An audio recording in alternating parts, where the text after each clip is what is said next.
Hello, today we're going to be going over the steps for how to create a Konica Scan to SMB address book entry. Open an internet browser, type the IP address of the copier into the address bar and press enter.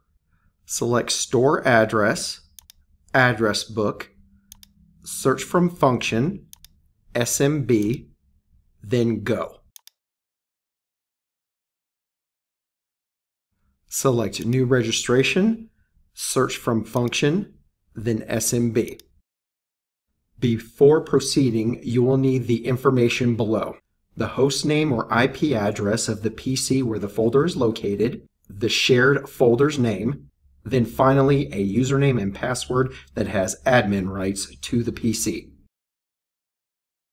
If you do not have any of the information that was listed in the previous screen, you will need to contact the Dex Imaging Help Desk or your internal IT before you can create the SMB entry.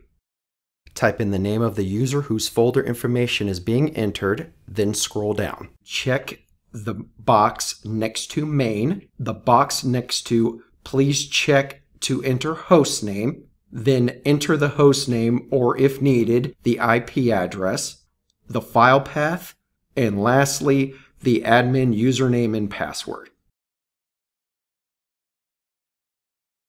After creating the new SMB destination, you will need to click OK to complete the entry. Since nothing was created, the OK button was not clicked. This concludes the tutorial for how to create a Konica Scan to SMB address book entry. Thank you for choosing Dex Imaging, and please subscribe to our channel.